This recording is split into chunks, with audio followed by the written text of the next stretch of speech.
రకరకాల కాంపిటీషన్ దీని మీదనే పెట్టాం మేము.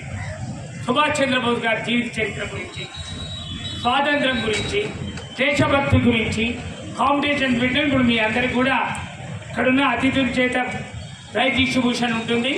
కాలేజీ పిల్లలు ఎందుకు పిలిచినామంటే అసలు మీరందరూ కూడా ఒక్క 24 గంటలలో 24 నిమిషాలు ఈ దేశ స్వాతంత్ర కోసం పోరాడిన త్యాగదనుల గురించి ఒక్క 24 నిమిషాలు ఆలోచించండి.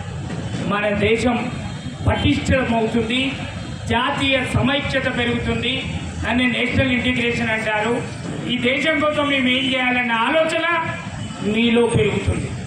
చాలామంది పిల్లలు మన భావదారిద్ర్యం సోషల్ అనేది తీసి అవతల వారేసి రాజకీయాలని సోషల్లో పెట్టారు. మనం ఏం చేస్తున్నాం?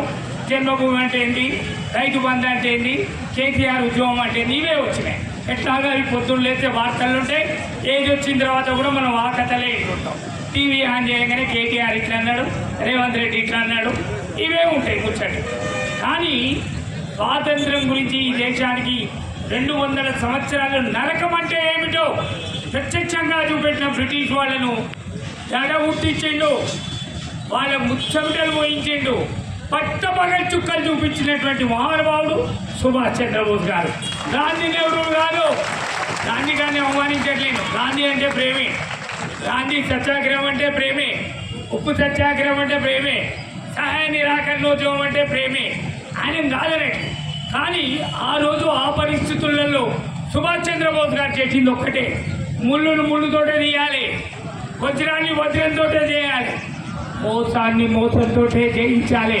మహాభారతంలో చెప్పింది శకుని అది.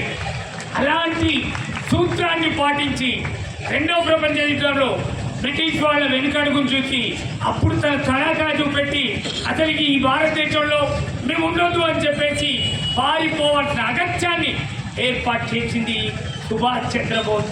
ఆజాద్ హింద్ ఫౌజ్ అది. మరి మన నాయకులు ఎవరో తక్కువ అక్కడ ఇక్కడ సుభాష్ చంద్రబోస్ ప్రధానమంత్రి అవుతాడు అని అప్పటికప్పుడు పేలాలు వేగించారు, పెనం మీద ఉపయోగించారు. అయినా కూడా సుభాష్ చంద్రబోస్ అందరినీ ఆనాడున్న ప్రముఖులను ఓడించి నేషనల్ కాంగ్రెస్ అధ్యక్షుడిగా గెలిచిండు. అప్పుడు ఇందిరాగాంధీ కానీ ఇంకోరెవరో ప్రముఖులు ఉన్నారు, జవహర్లాల్ నెహ్రూ ఉన్నారు, గాంధీ ఉన్నారు. వాళ్ళందరినీ పక్కన చెప్పి నేషనల్ కాంగ్రెస్ పార్టీకి అధ్యక్షుడైంది. కానీ ఎంతకాలం పొద్దున్నే పోరు పెట్టుకుంటే కొంపలు ఉన్నాయి కదా, మనం అమ్మ తిట్టుండ్రు, ఈ నాయన తిట్టుండాలి, ఇట్లా పోరు. అట్లే సుభాష్ చంద్రబోస్ వీళ్ళతోటి వద్దుగా అని చెప్పేసి ఆయన ఆజాద్ హింద్ ఫౌజ్ని ఏర్పాటు చేసి జపాన్, జర్మనీ ఇవన్నిటి దేశాలతోటి సమైక్యమై ఈ యొక్క బ్రిటిష్ వాళ్ళని ఎట్లా మన దేశం నుంచి వెళ్ళగొట్టాలి అని ప్రయత్నం చేసి చివరి దశకు వచ్చిండు. ఇక జస్ట్ 24 గంటలైతే బ్రిటిష్ వాళ్ళు మేము ఉండలేము సుభాష్ చంద్రబోస్ దాటికి అనేటువంటి సమయంలో మన పెద్దవాళ్ళు రంగప్రవేశం చేయడం మూలాన ఇవాళ సుభాష్ చంద్రబోస్ మన చరిత్రలో ఒక భారత ప్రధానిగా అన్న ఒక పదాన్ని కోల్పోవాల్సి వచ్చినటువంటి పరిస్థితి ఏర్పడ్డది. జెండా 1947లో ఎగరేసిన వాళ్ళం.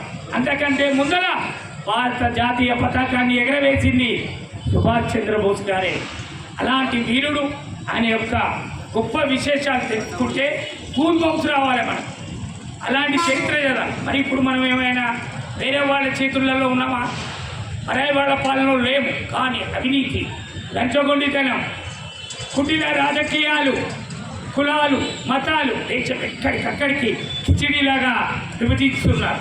మరి ఇలాంటప్పుడు యువత అయిన మీరు ఇది అవసరమా? దేశం సంఘటితంగా ఉండాలి, భారతదేశం సూపర్ పవర్ కంట్రీగా ఉండాలి అంటే ఇలాంటి స్వాతంత్రోద్యమకారుల యొక్క చరిత్రను చదివినట్లయితే మనం ఇంతకుముందు పెద్దలు చెప్పినట్టు ఒక అల్లూరి సీతారామరాజు కావచ్చు, మన సుభాష్ చంద్రబోస్ కావచ్చు, చాలామంది కావచ్చు. మీరు ఈ దేశాన్ని కాపాడే ఫ్యూచర్ జనరేషన్ ఆఫ్ ఇండియా అంటే మీరే, ఎవరు లేరు ఇక్కడ.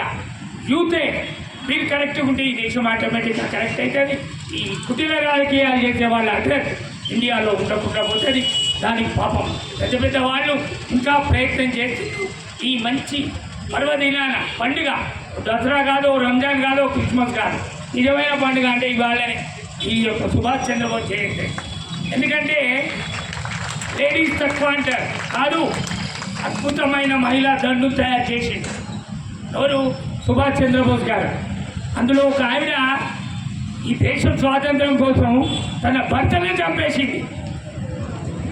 ఎందుకంటే బ్రిటిష్ వాళ్ళకి ఆయన పోతావాడి, అలాంటి వాడిని కథం చేయడు.